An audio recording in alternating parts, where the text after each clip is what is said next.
Well, hello to everyone. Welcome to Fireside Adoptees, Adoptee Fire series, another interview that we're bringing here for Fireside Adoptees. And we're very pleased to have Danielle Gaudette with us tonight.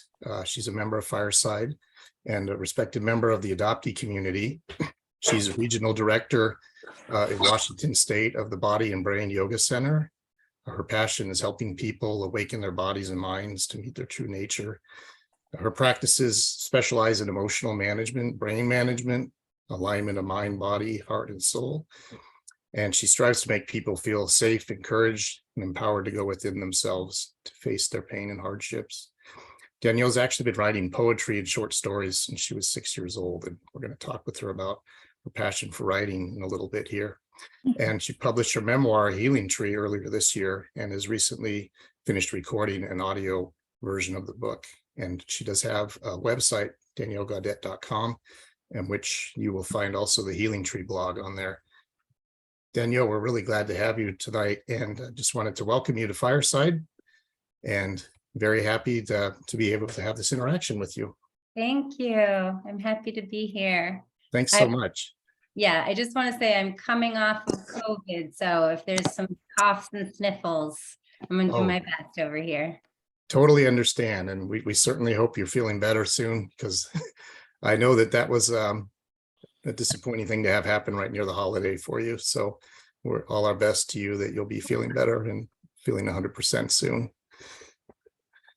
So I'd like to talk about a number of things tonight, but the most important part for us is to understand somewhat of your story as an adoptee. So what I'd like to know is if you could tell us a little bit about yourself, where you were born and when. I was born in Manhattan, New York in 1977, May 1977.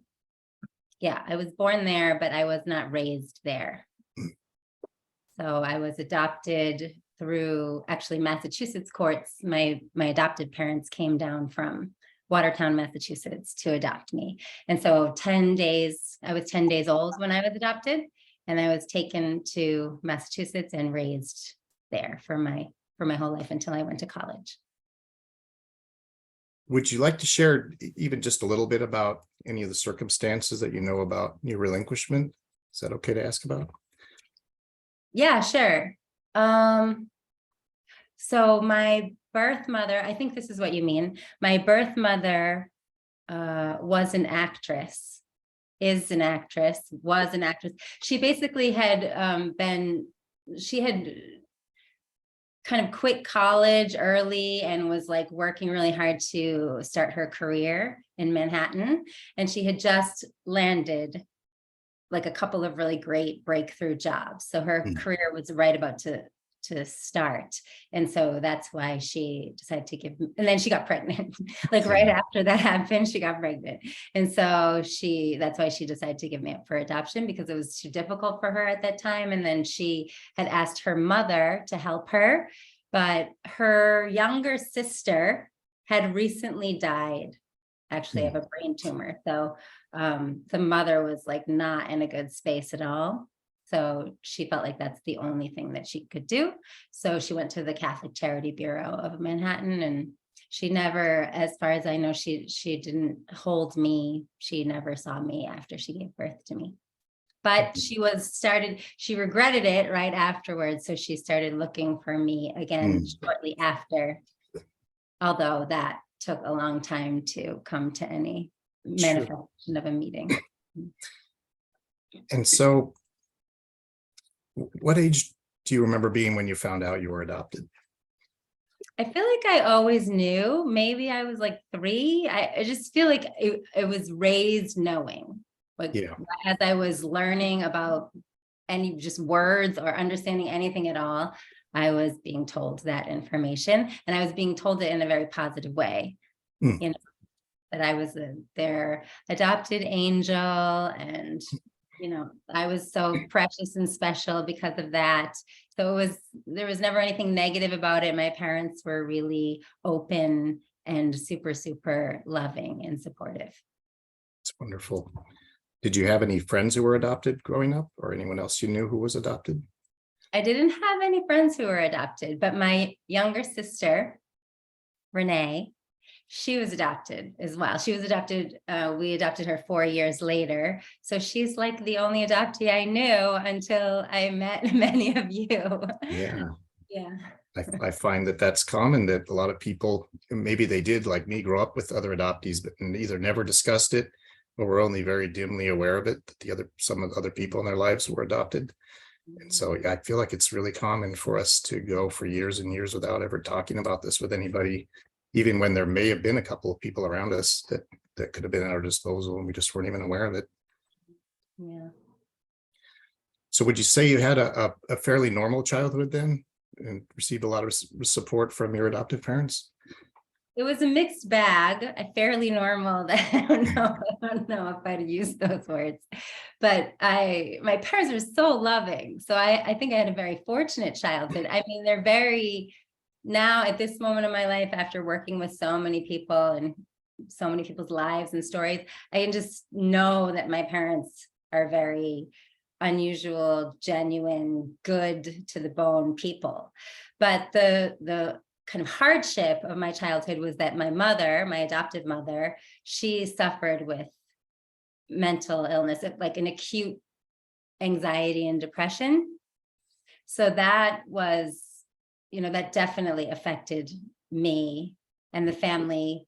I mean, she would be great. And then there would just be really hard times and really hard days that, because there was also so much love and closeness, it just shook us all and nobody wanted to see her suffering. And I kind of feel like I took it on to be her. I mean, I didn't know what it was because I was little. I was about 6 maybe when it started to really show up. Yeah. I took it on to be her kind of healthcare provider, well, her healer, really. Right. I wanted to make her happy and I wanted to cheer her up and I tried to make her laugh. And I did a lot to try to help her, quit smoking and be healthy. And it was like my main focus of my life with my mother. So in that way, I don't think it was a normal childhood. It sounds like a lot for a child to have as a burden. Yeah. Yeah. It was a lot.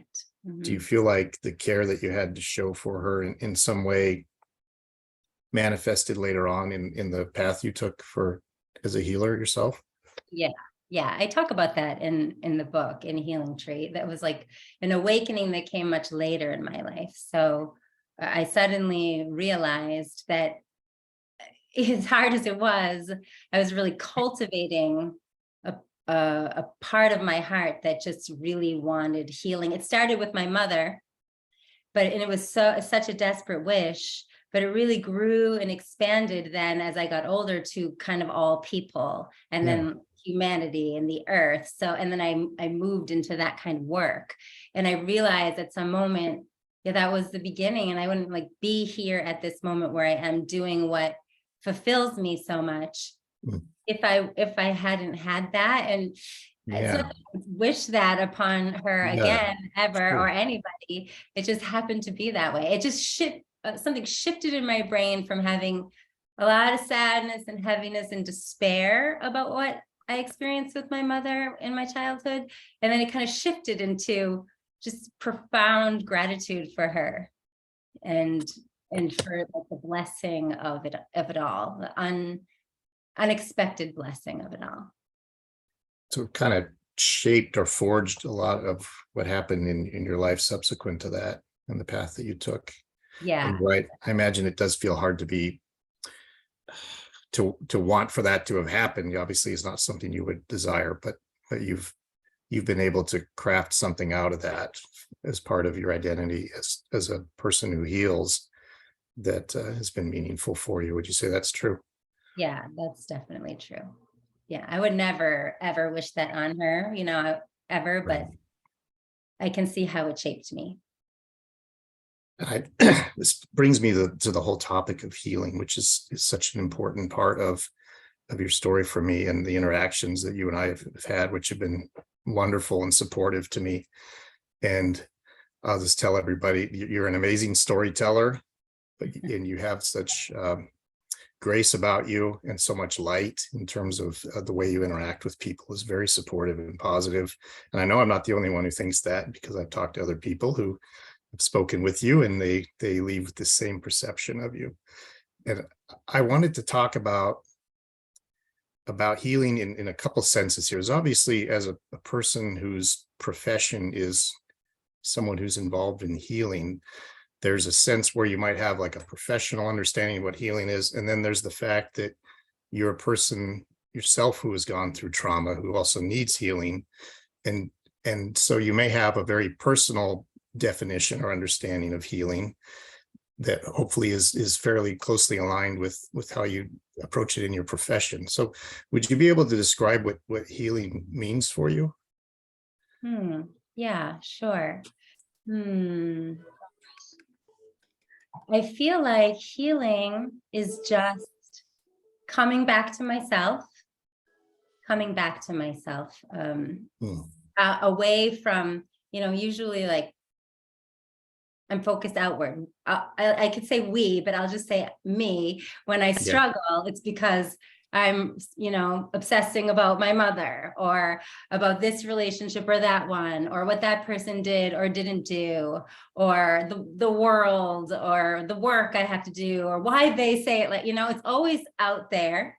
So healing begins for me coming back to me and feeling myself, connecting with myself, feeling myself, and like listening to myself through connecting with the feeling, not just mentally sitting around and thinking about the thoughts that are churning in my head, but feeling and being with my own body and what emotion is going on with me and what's happening. And then learning how to allow that and accept that and kind of love and embrace myself anyway.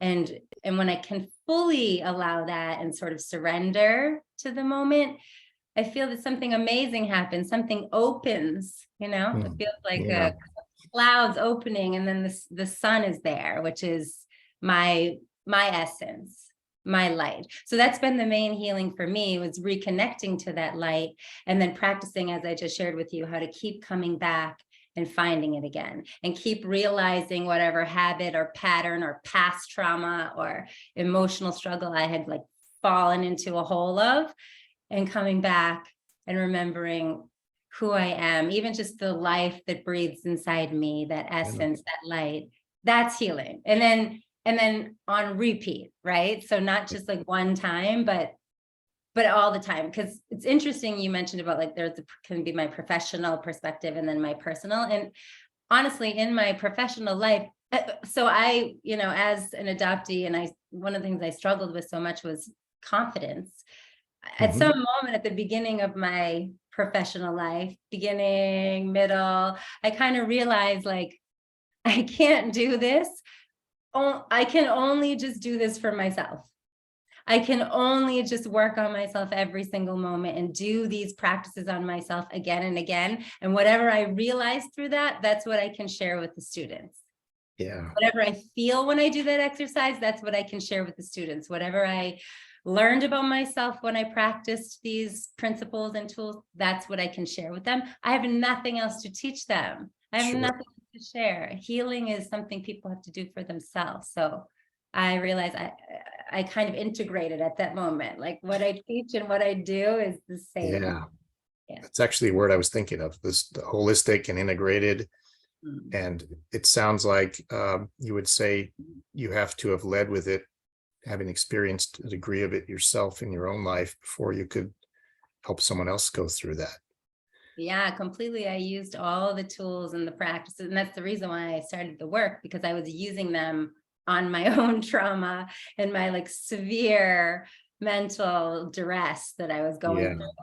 I was, 24 hours, like highest version of effort I put towards it, but I had to, because I was in a really urgent situation. So all of that became what I share, what I teach, what I wrote in the book, what I teach every time I teach. Yeah. So this is really interesting, because I wonder how much of it that you were working on for yourself had to do with adoption trauma, or whether you were thinking about adoption trauma at the time, or whether there was an awareness that gradually came into you that you were working on something that maybe its origin was in something that had happened to you, and whether that was an awareness that you had. Yeah, I think definitely related to adoption trauma, because I had had my reunion with my birth mother about, I think, a year before I started the practice, and I was a hot mess. I Mm, really, really needed help. I was desperate. And because from the reunion, I just unraveled all the things that were already sensitive in me. I was emotionally sensitive. And, I just mentioned I had a lot of insecurity, self-doubt. sure. It all just like it just came apart completely. It was too much. I sort of fell apart. So I had to put myself back together again. And so I used this just to put myself back together again. And in doing that, I was exploring all the pains that were coming up now that I had this new reunion, this new relationship that I was trying to sort myself through. Right. So I was using all the tools very real time as I was getting to know my biological mother. Do you feel like if you had not known some of these elements about healing, that your reunion might have turned out differently in terms of how you would cope with it or adjust to the intensity of it? I feel like that I don't know I cannot say for sure that I would have been able to maintain reunion with Mm, her. So it's been 24 years and there's been no breaks, but there's been a lot of valleys and a lot yeah. of hills. And it's all because I was doing inner work that I could keep moving through those struggles. If I wasn't doing inner work, I think I might have said, I don't know if I can do this anymore. It's too much, like a Mhm. relationship that you just can't handle, like a bad relationship or something. It felt like that at times, but I kept instead trying to turn my attention away from the relationship or the dramas and the difficulties I felt, and back onto myself, because I had the tools, because I had the practice. Yeah. Does that make sense? Oh, yeah. And when did you start to think that maybe this would be useful for other adoptees? That's a really good question. Um, actually, so because, all right, well, I have to, it really, my birth mother wrote a memoir Yeah. about our reunion, and that was 2015. And when that happened, I felt like, oh, because suddenly like thousands of people started reaching out to me on Yeah. Facebook, I and imagine. I was on People's Magazine. It was just kind of over the top, and all these people started contacting me, and I was like, I have a story to tell too. I Right. have a story. I have a message. I have something I want to share as the adoptee. And then as I started a blog, right, the Healing Tree blog, the Danielle Yeah. Gaudette. And then there was a lot of feedback on the blog, adoptees, adoptive parents, different people showing up saying how helpful it was to hear and asking questions.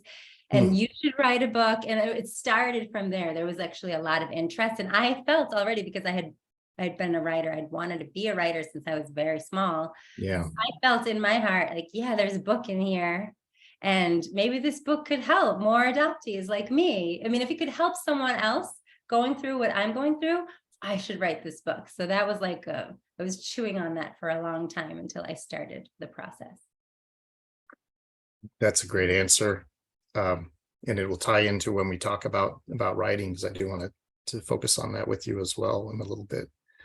I wanted to ask you about, this is kind of a technical distinction here, but you interact with people with all kinds of trauma. Yeah. Do you find that what I'm going to call origin trauma, relinquishment trauma, for example, is a special kind of trauma that requires a different approach than the other traumas that you deal with? If someone's been given up for adoption, do they face a different challenge in your mind than someone who has trauma that happens after their personality is formed, for example? Yes, I think so. I would say so. And I have to say, I have not had a lot of adoptees come to me in the center over the years, maybe just a few, but also there's people who experience not adoption, some kind of abandonment wound at their birth, right? If they had Yeah. were sick and then their parents had to put like put them in the hospital away from them, or a parent was sick or somebody died. And it shows up as similar to me, what I've seen, what I've noticed. This Yeah. abandonment wound shows up as a unique thing that's similar to the people who have experienced it, but different from people if they had a stable if they had two parents stable from the beginning, or even one blood parent stable from the beginning. It's different. The foundation is different. Yeah. I think intuitively we as adoptees kind of sense that, but it's very interesting to hear somebody who deals with it professionally as part of what they do, just to see the different types of people with the traumas that you do encounter, and knowing yourself what it feels like to have gone through that trauma, and to perceive it in other people, whether or not there was a difference in approach or something like this. So it leads really directly into a question I have about, what do you think is the most beneficial thing that, say, the types of practices you engage in would be for adoptees? What sort of things do you practice that you think are most helpful for healing adopted people? Yeah, I think it's, I like to do these energy exercises, body tapping, movement, breathing, but it's all, the key point is the mindful element, coming back to me and feeling who I am. So, I also had a profound experience. That was really my beginning in this path. Why I chose this path as my profession was because very shortly after I started the exercises, I did this really intense workshop called Finding My True Self. And I had this like deep experience with connecting with my essence. And I feel like that's the most healing thing for me as an adoptee and for adoptees, to feel the self, the essence, like the life force that we are, that existed before the relinquishment, before the wound, our life itself. So reconnecting to that life brought so much a sense of worth and value back to myself, and gave me a certain kind of strength to face. I mean, it doesn't make everything go away. It doesn't delete all the problems, but giving me a sense of worth and value gave me a grounded strength to face all the other parts of me that are from the wound, from the trauma. Do you find that even though you've obviously addressed a lot of your own trauma around adoption, relinquishment, adoption, that maybe you feel like I've made it to a certain point, and then things might come back for you, and wow, I thought I had handled or taken care of that or addressed that, and here it is reappearing in my life? Does that ever come up for you? Oh yeah, I'm not done, not at all. But feel the more I get some confidence in one experience, and then it feels like I'm ready now to face it over here. So new situations, new experiences, I feel like it's always going deeper. Something deeper is coming out, and I realize, oh, you know what? I think this is related to my abandonment issue. I just had a big work thing happen actually here yesterday with my team. I have to like lead a team of people, and I was like, what is this pattern that keeps repeating? And then I realized this is related to my abandonment trauma. Oh, it's a boundary issue. It's a voice issue, not having a voice, all of that stuff. It shows up kind of everywhere. So it's an ongoing practice. I like to call it an ongoing journey. And even my book talks about it as an ongoing journey. I'm not the one who's here to say, oh, do this, this, and this, and you're done. It just feels like something that I've integrated into my life and accepted. This is part of life. And this practice is part of life, and almost like enjoying and appreciating that journey. And you had this interesting comment in the bio that I got from you, that in 2000 you found your true self. Yeah. Can you talk just a little bit about what you mean by that? Yeah, that I'm talking about when I did this workshop, and it was so profound. I had such a huge opening of my heart, something I never had experienced before. And up till that moment, I was desperate to find peace. I felt zero peace inside, 0.000, like nothing. I was, Zero. Yep. yeah, Zilch. I was in a complete state of suffering. And I Mhm. was so desperate. But I had an instinct. I had this feeling like, oh my gosh, I just can't go on. And I don't know what I'm going to do about life. I was young, right? So I was 22 at that time. I was just graduated from college. And I was like, I don't think I can do it. And then I felt, all right, I got to find some kind of peace inside of me, because I can't find it in the world. I can't find it in the people in my life. I can't Yeah. find it in my peers. I'm not finding it in school. Like, I'm not finding it anywhere. I got to find it. It's got to be inside of me then. That's where I have to go. I don't know why I had that kind of sense. Wow. So I sought to do body, mind, spirit work. And then I found this practice, and then I did this training. And I think because I was so desperate, it was so amazing to experience the moment where my heart just burst open, something just broke open.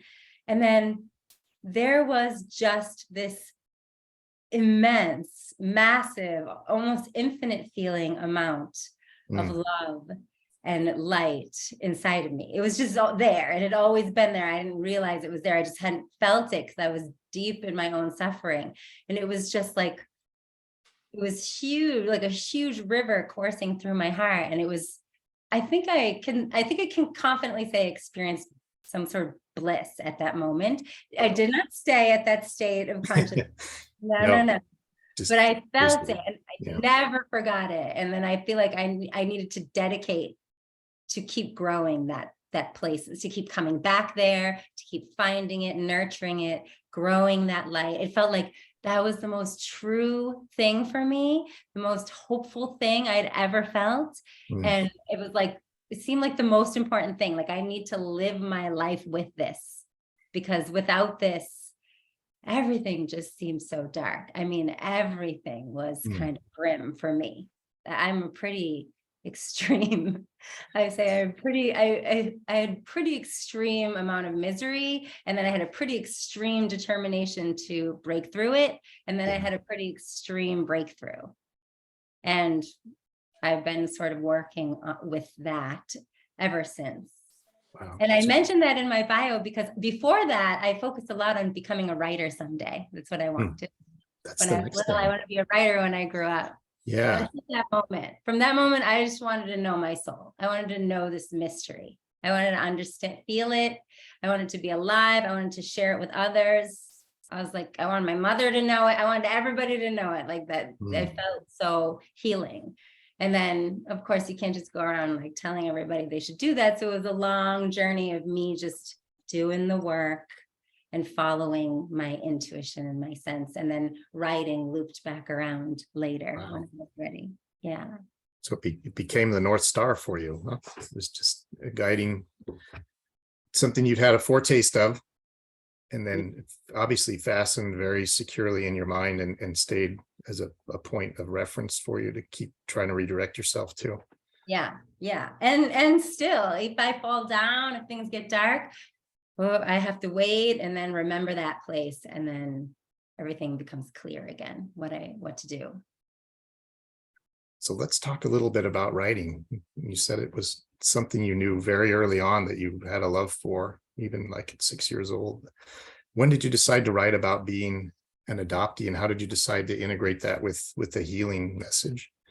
Yeah, it all happened in 2015. So yeah, I did write, I started writing poetry when I was a little girl, and then I wrote short stories.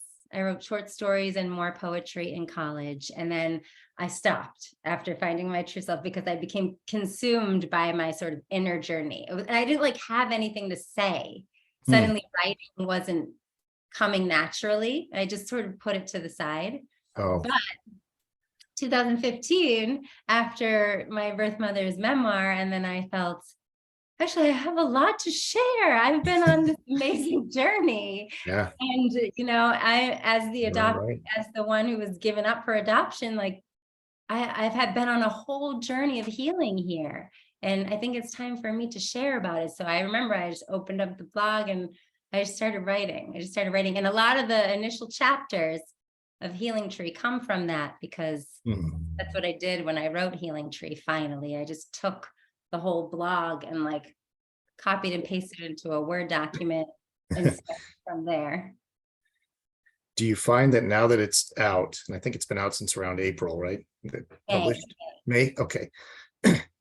When you think back on it, do you feel like any of your perspectives have changed since then, being more involved, say, with the adoptee community since then? Do you find that you reprocess anything that you wrote, or is it just stand on its own? And almost contrary. I feel more and more every day through writing it, through teaching it, through doing many interviews about it, through sharing with new people, adoptees. I'm like, this is the value that I hold. This is what I know to be the most important thing. Yeah, I feel more confident in it than ever. That's great. How has the reception for the book been so far? Obviously, you have a whole website, but you also have a Facebook group about the book, or about the whole process of this. But it must be a pretty neat experience for you to see people, to be adding people to your group and knowing that you're expanding out and reaching more people. Yeah, it's been a really joyful process. Everything about the book has been so joyful for me because it was written from that light, right? From letting the light shine through. It was written from that place. So it's all been so joyful, you know, even just to have one person or two people reach out and say that they loved it, or it touched them in this way, or it helped them with this or that, it would be amazing. But I've had so many. Just the other day, someone, you know, messaged me on Facebook saying that she had given it to her twin cousins who were adopted and reluctant to search for their birth mother. And she had given the book to them, they read it, and somehow it inspired them. And so then they reached out to their agency, and now they've begun their journey. And so they asked her to thank me for inspiring them. Things like that just like bring tears to my eyes. Like I couldn't ask for anything more. So I mean, is it a #1 bestseller? No, but the fact that it's even touched like a handful of lives makes me so happy. And I feel that it continues to. I can see people sharing it with people, and I think it's just on its own little expansion now. Yeah. Great. Do you have any words of advice or encouragement for adoptees who might be considering about writing their own memoirs? Oh, I highly recommend it. I think anyone who feels the instinct to, or the joy or the love of writing, you should do it. You should try it, because I really experienced, not only in, you know, writing, there's like the first draft, but then there's the second and the third and the fifth and the 10th and the edit and the 5th edit and the 10th edit. And it's like, I read that book so many times. I went through those stories. And as I did, I put pieces of my life together. Like the more I had to read and reread, and I was like, oh, you know what? I realized why I felt this here, because of this. And like, it just started happening, all these new pieces. So actually I experienced more healing, putting pieces of my life together through it, and more healing with my birth mother too, in my heart, which I originally wrote it for, to be a healing story about mothers, especially my birth mother, because that's where the majority of my work has been done. Almost so sounds I think everyone should do it if they want to do it. Yeah, I would think that would be great for anybody who really is feeling compelled to do that. The encouragement of someone who's actually gone ahead and done it, and of course other people that are also leading the way with this. I feel like more adoptee voices are out there in print, and you've also done an audio recording recently. In September, I went out to a recording studio and did a recording, and that took way longer than I thought it was going to. But right now it's like available in 3 places, and I'm still waiting for it to become available through Audible. Oh, great. And then I think the last thing I'd like to ask you is, how has it been finding the adoptee community, the online community, and suddenly being exposed to all these people and perspectives? What has that provided for you? Yeah, so there's been a few things I would say. Some of the things that I've participated in and sat in on, I've like genuinely learned something about myself, whether it was the feeling I was having in reaction to something I was hearing, or learning something about adoption that people are talking about in these arenas, or even talking about birth parents and adopted parents. I feel like, oh, it's good for me to hear this. I'm self-reflecting and Mhm. seeing things I didn't realize before. So there's been pieces of that. And then the other piece is just, when I get to share. So like now I'm leading the classes for the National Association of Adoptees and Parents once a month. And when I get to share and teach, or we did the holiday healing too, when I Yeah. get to do that kind of work with adoptees, I feel, I don't know, something so happy and fulfilled, like, oh, kind of my kin, right? And then I feel Yeah. comfortable, like, you know what I mean? Like, I feel like I kind of talk more easily and connect. And I'm so happy to share these tools just in the name of being focused on things that adoptees go through. I really like having that narrowed focus. It's a new experience, it's a challenge, but it's really fulfilling for me. I really enjoy it. Mm. Were you surprised at the level of support you've received since you've come into the community? You've only been in a little while, but I you're am very making a big splash. surprised. I'm very surprised. I've met so many amazing people. I feel like thankful every single day. Truly, it's very surprising and very, very nice blessing for my life. Wonderful. What a great conversation, Danielle. We're so glad that you've made the time, and appreciative that you've come to talk to us about it. Uh, I know you have a website. Could you give your website name for us? It's just my full name, DanielleGaudette.com. Great. And that has everything there about the classes, the book, I think the podcasts I've been in, everything. I try to keep that up to date. Great. So what I'd like to do at this point is just, again, thank you and everyone who's joined here. What we'll do is you'll hear the announcement of the ending of our recorded session here. And we invite everybody to stay on for questions and answers in a minute here, but also invite everybody who would like to remember to tune into our Fireside Adoptees YouTube channel, where you will find this interview and others as well. So again, thank you so much, Danielle. And we will hear just now that the recording will cease. Thank you so much, everyone.